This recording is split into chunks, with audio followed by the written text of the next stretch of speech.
आपण आपल्या निंबसवरती आपल्या गरजेच्या महत्त्वाच्या वस्तू लावल्यात। अशी काहीतरी आपल्या लाईट्स लागतात। भाई चालू कर। गाडी अल्फा आहे, फ्लॅशर मार आपला फ्लॅशर। आता येऊया आपल्या मूळ मुद्द्याकडे, ते म्हणजे Mumbai Goa highway. 1 2 3 4 mike check mike check. तर नमस्कार मित्रांनो, मी सागर निगम तुमचं पुन्हा एकदा स्वागत करतो आपल्या आजच्या एका नवीन व्हिडिओमध्ये। तर आता आहोत आपण ॲट वडखळ आणि शालिमार हॉटेलमध्ये आपण थांबलेलो नाश्ता करायला। नंतर आता चाललो आहे आपण मानगाव तळा या गावी। तिथे एक गाव आहे तारस्ते म्हणून। तर त्या तारस्ते गावामध्ये आपल्या मित्राचं आहे लग्न, आपल्या ग्रुपमधल्या मित्राचं। तर त्यासाठी मोठं ब्लॉग करत त्यासाठी चाललो गावी। पहिला ह्याच्या अगोदर मोठं ब्लॉग नाही केला किंवा स्टार्टिंग नाही केली, नाश्ता केल्यानंतरच केला, कारण सकाळचा असाही काळ होता आणि मला आजचा दिवस हा पूर्ण एका व्हिडिओमध्ये कव्हर करायचा होता। ॲक्च्युअलमध्ये हा व्लॉग आज नव्हता चालू झालेला, हा व्लॉग चालू झाला आहे कालच। आपण आपल्या निंबसवरती आपल्या गरजेच्या महत्त्वाच्या वस्तू लावल्यात रात्रीच्या वेळेला लॉंग राईड करताना। कधीही मनात आलं की राईड करताना तुम्हाला तर माहिती आहे प्रत्येक गाडीची लाईट ही इनफ नसते रोड कंडिशनला घेऊन किंवा रोडला किंवा लॉंग राईडला। तर त्यामुळे आपल्याला एक गोष्ट अपग्रेड करायला लागतेच, ती म्हणजे लाईट। तर फायनली काल, अरे देवा हे कसे बाजूला होणार, वळू नको वळू नको वळू नको। तर फायनली ते आपण अपग्रेड केल्यात। आपण आपल्या निंबसवरती लाईट्स या इन्स्टॉल केलेल्या आहेत, तर त्याची व्हिडिओही पुढे तुम्हाला दिसेल, तर ती पहावी। त्यानंतर मग मी तुम्हाला सांगतो की आपल्या या मुंबई गोवा हायवेची कंडिशन। आलोय परत perfect seat and accessories Andheri. आलोय कोणासोबत? आपला अथर्व शेठ। नमस्कार। तर आपल्या उद्या खास कुठून जायचं त्याची तयारी करतोय। तर चालू आहे थोडं बोलणं वगैरे, बोलूया आणि मग चालू आहे। आणि आपल्या सीटचं सुद्धा थोडं काम बाकी होतं, ते रिंकल्स वगैरे होते ते काढायचे होते, तर ते सुद्धा आपण करतो।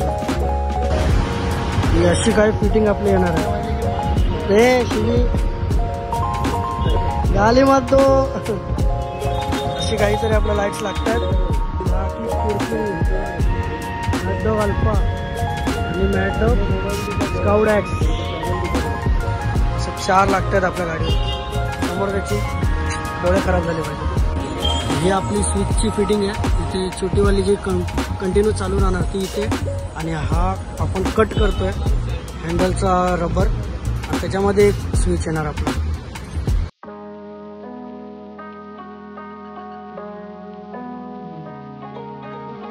फुल आपला चेतन भाऊ ना फुल जुगाड काम करतो। काय चेतन भाई, फुल जुगाडवाला काम चालू आहे ना आपला। सेट झाल्यात, आता वायरिंग सेट होतं। डबल हार्नेस आले आहेत आणि 4 लाईट वेगवेगळ्या ह्याच्या,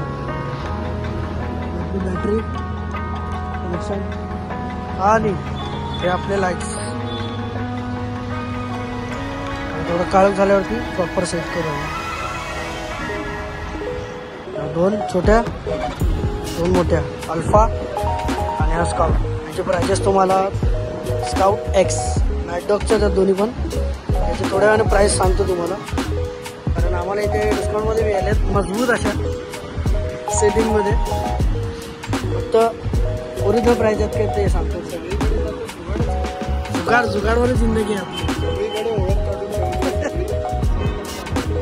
सीटचं काम स्वस्तात, हे स्वस्तात, हे स्टिकरचं हे पण काम स्वस्तात, ह्याचे ते स्टिकर्स आहेत ते आहेत बॅगेत ते पण स्वस्तात। आपलं काम एकदम प्रॉपर अशी फिटिंग केली, कधी मी टाकी खोलली किंवा काही बाहेर आलं तरी मला त्रास नाही देणार। प्रॉपर अशी फिटिंग होऊन इकडे हे आणि इकडे स्विचसुद्धा बसलेले आहेत आपले। आपण आपल्या पद्धतीने दोन्ही स्विच लावले, हा फिक्सवाला आणि हा मोठ्या लाईटीचा, त्याने फ्लॅशरसुद्धा येतो। भाई ही कोंबडी आठवते का? ह्या कोंबडीची एक गोष्ट आहे की ही कोंबडी आम्ही गेल्या टायमाला आलो होतो, ही कोंबडी गेल्या टायमाला आलो होतो ना, तर ही कोंबडी दाखवली आणि त्याच्यामध्ये कोंबडा सुद्धा होता. तो कोंबडा काय काका सांगतात तो कोंबडा कोणीतरी उचलून नेला. वटा दिया. तर आपलं लाईटचं काम हे झालेलं आहे. खाली 2 अल्फा टाकल्यात, वरती 2 स्काउट ॲक्स टाकल्यात. भाई चालू कर. सगळ्यामध्ये अल्फा आहे आणि स्काउट ॲक्स. बाप पडते बाप. समोरचा हल्लाच पाहिजे. फ्लॅशर मार आपला फ्लॅशर.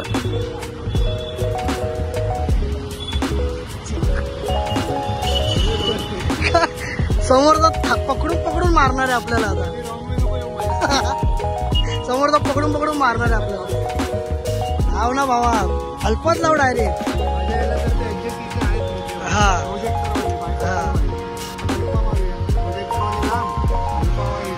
अडकडीत म्हणजे कसं समोरच्याने थांबवलं पाहिजे आपल्या तिघांना पण, आणि हा माझ्या तिघांना पण थांबवलंच पाहिजे.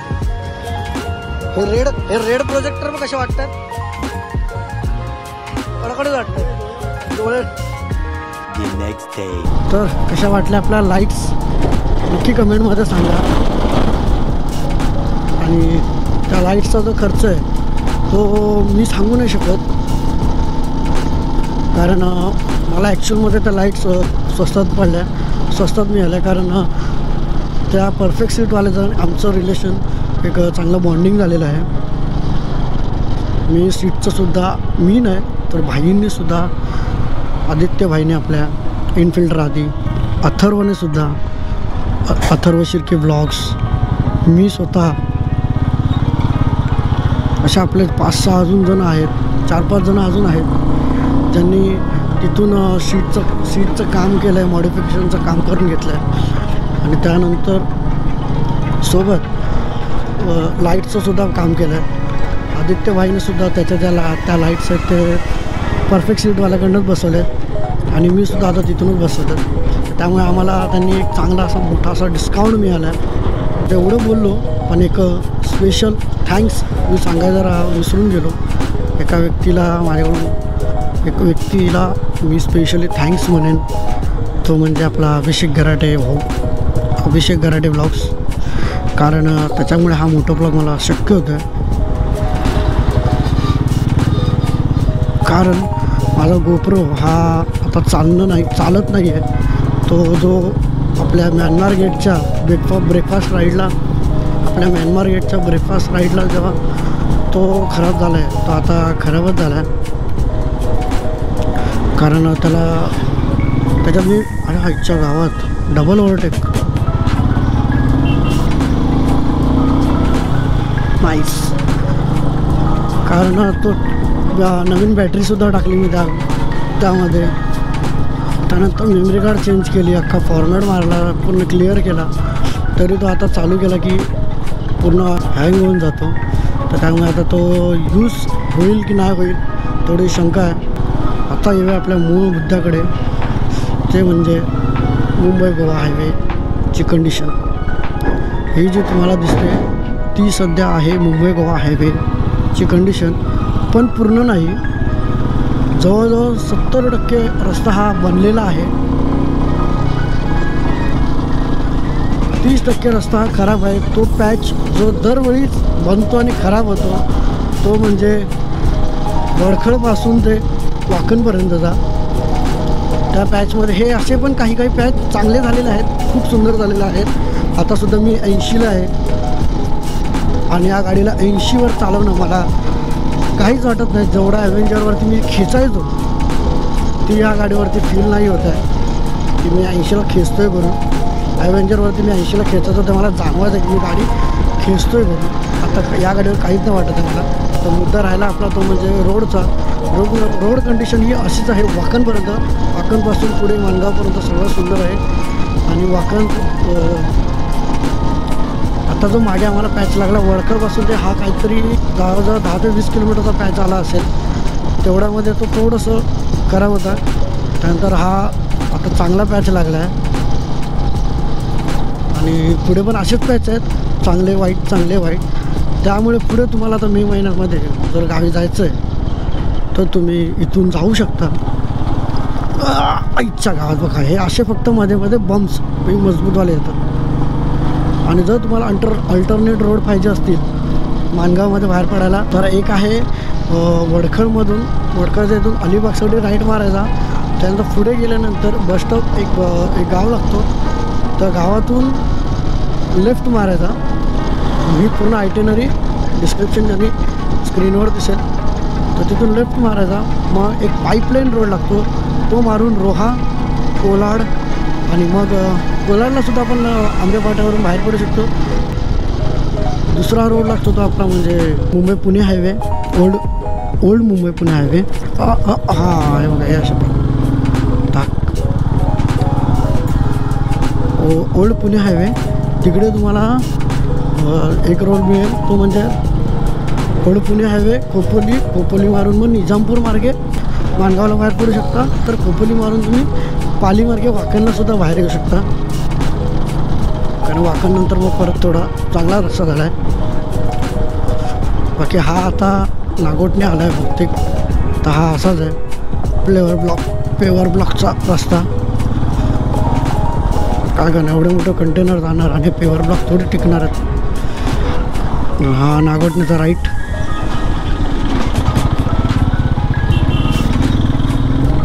हा नागोटनेचा राईट आहे.